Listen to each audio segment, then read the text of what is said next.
we also do a lot of basic monitoring of events and city council meetings. So this is saying if you're a city council member and you make a promise regarding creation of jobs, or make a promise regarding anything really, we're watching and we're going to, so this is kind of a new drive we've started, but it's basically about, contacting the council member who has mentioned something and letting them know.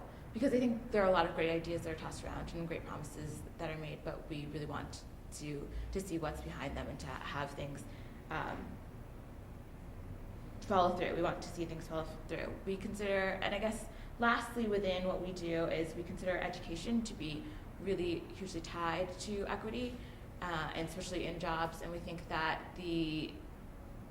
where things are lacking in basic education, people eventually have to make up later.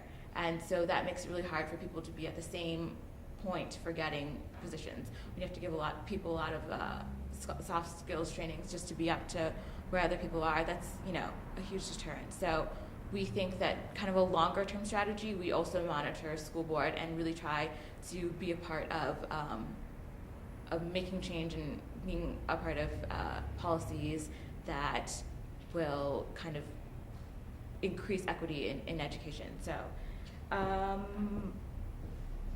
so I guess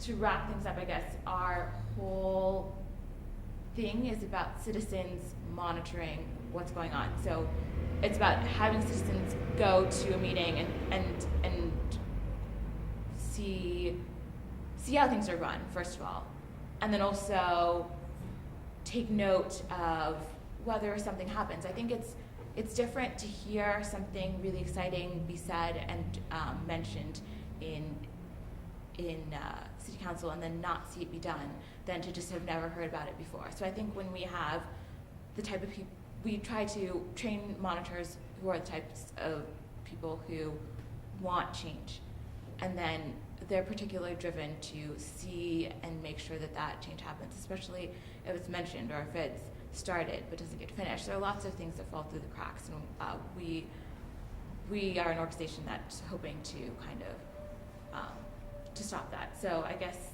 also right now, main focus, jobs.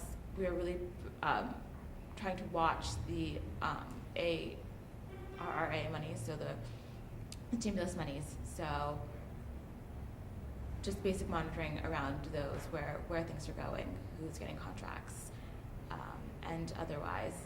So this is kind of like a roundabout way of explaining it, but we are concerned with equity mostly as it affects people and getting jobs, but specifically in all aspects, and also in education, trying to make up the difference between policy and expectation. So. Dig word. Thank you, ma'am. So any questions of our representative from the Regional Equity Monitoring Project? We've got one over here, Ms. Malone. Would you be kind enough? Master of the microphone.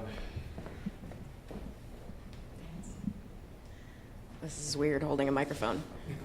It's exciting. I don't know, I feel kind of weird. Okay. My question was, you were talking a lot about living wage, and which is something I've always felt strongly about, because I don't know anybody that can survive. I feel like you can really survive, or you just can't at all. So, I was wondering if you guys did any work with actually setting policy on what that wage is in the first place, especially because when you talk about equity especially, and different types of certain people there's obviously a certain group of people that take those jobs that are living wage. While these people are getting paid tons of money, we have a living wage. And, you're lucky if you can provide, for just yourself. And, when you're older and you have children and all these other things, it's got to be practically impossible and so you're digging yourself in a hole. So do you guys do any work or know where to maybe direct me to people that are trying to change that number in the first place, maybe?